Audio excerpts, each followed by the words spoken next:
یہ پارٹی کے حوالے سے بتائیے گا، پارٹی کے اندر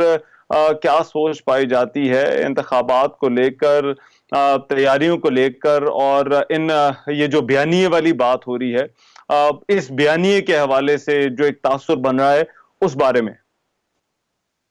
میاں نواز شریف تو چاہتے ہیں کہ جو ناانصافی ان کے ساتھ ہوئی، بلکہ ان سے زیادہ پاکستان کے ساتھ ہوئی، اس کا بہترین مداوع یہی ہے کہ جو لوگ ذمہ دار ہیں اس وقت 2017 میں عدلیہ کے ذریعے ان کو نائل کروانے کے، اور اس کے بعد بھی ایسے فیصلے آئے جس میں ان کو پہلے سپریم کورٹ کے احکامات کے مطابق پھر پارٹی کی صدارت سے ہٹایا گیا، پھر پارٹی کا نشان چھین لیا گیا سینٹ کے 2018 کے انتخابات میں، کہ وہ جو چاہے افسران تھے یا کم از کم ان کا یہ اعتراف ہونا چاہیے کہ یہ غلط ہوا، کیونکہ پاکستان کو اس کا بہت نقصان ہوا ہے۔ اور 76 سال کے بعد جو اگر آج بھی پاکستان میں ہمیں جمہوریت اور آمریت کی بحث کرنی ہے، تو اس کا مطلب یہ ہے کہ ہم نے اپنے جو اب 24 کروڑ سے زائد پاکستانی الحمدللہ موجود ہیں، ان کا جو مستقبل ہے اس کو درست کرنا اس بھی ضروری ہے کہ ہمیں ایک سیدھا راستہ نظر آئے کہ جو جمہوریت کا راستہ ہے، اور جو آئین کے ابتدائیہ میں لکھا ہے کہ اللہ تعالیٰ کے بعد اس ریاست میں حاکمیت منتخب نمائندوں کے ہاتھ میں ہوگی، وہ اس کا اعادہ کریں گے میاں نواز شریف۔ اور بہت سارے لوگوں کا جو خیال ہے کہ شاید کوئی وچ ہنٹ ہونے جا رہا ہے، ایسا کوئی نہیں ہوگا،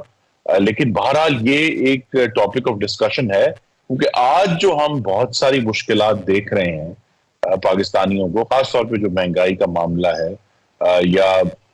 ہم یوٹیلیٹیز کے بلوں کا معاملہ ہے، ان سارے معاملات کا تعلق اسی جو ڈسرپشن ہوئی ہے پاکستان کی اس وقت۔ دیکھیں نا، اس وقت تو پاکستان میں جب مسلم لیگ نون نے اپنی حکومت مکمل کی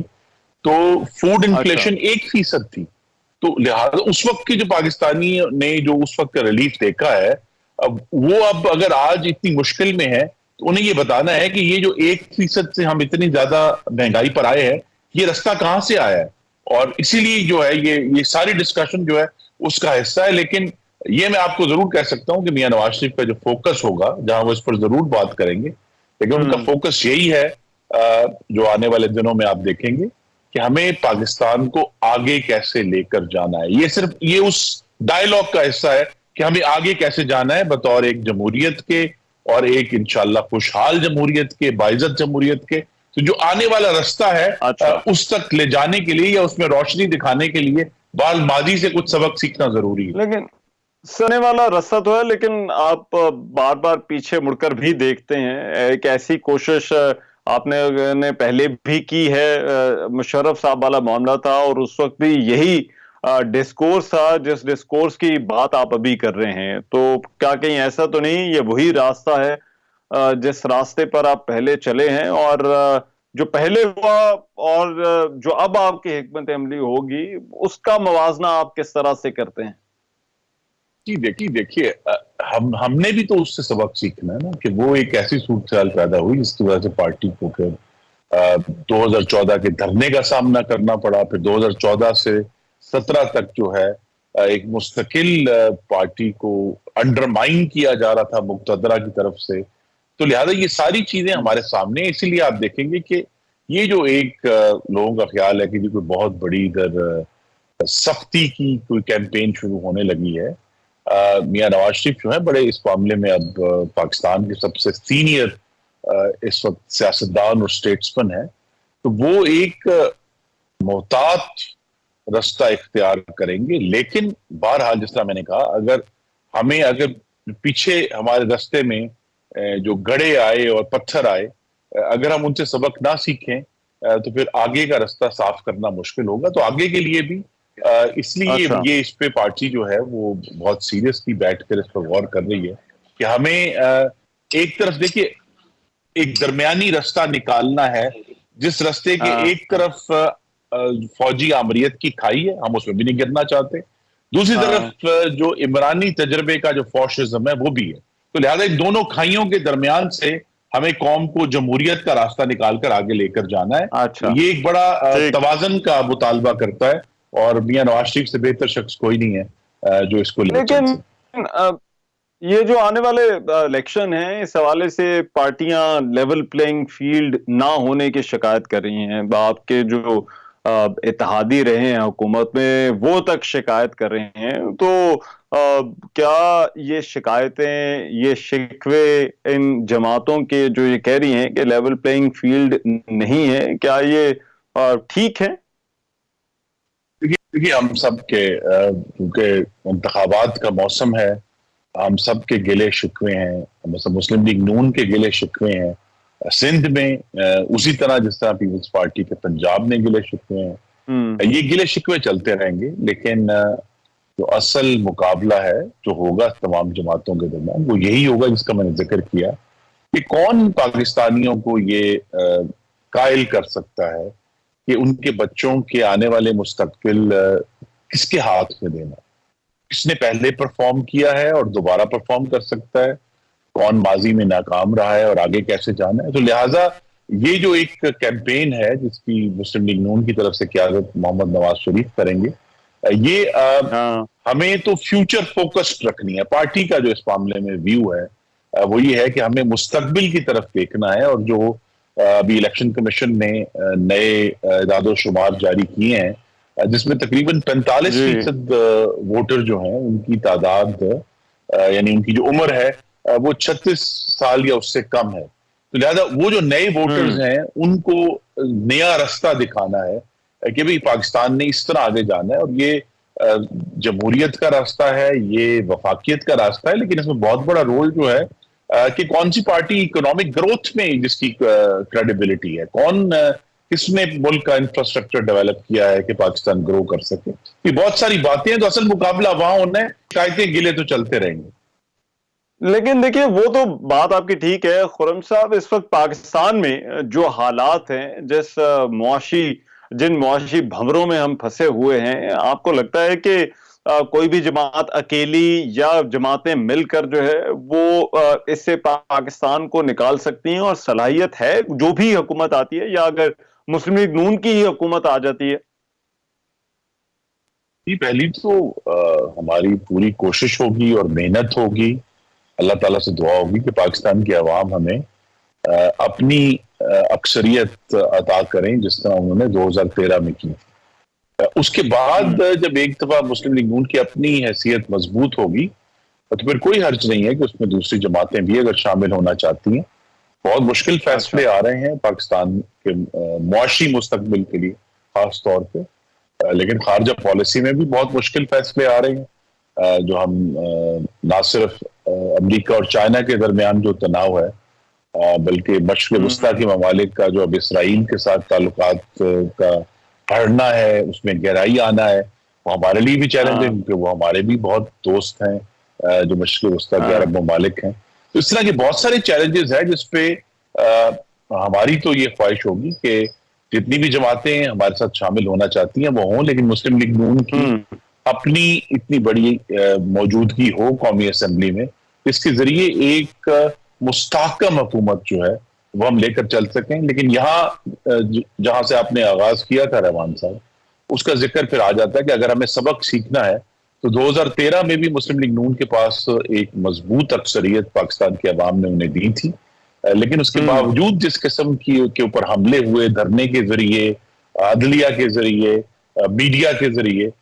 تو یہ دونوں چیزیں ساتھ ہوں گی تو پھر ایک ایسی حکومت آئے گی جو یکسوئی سے اپنے 5 سال مکمل کرے پاکستان کو آگے لے کر. لیکن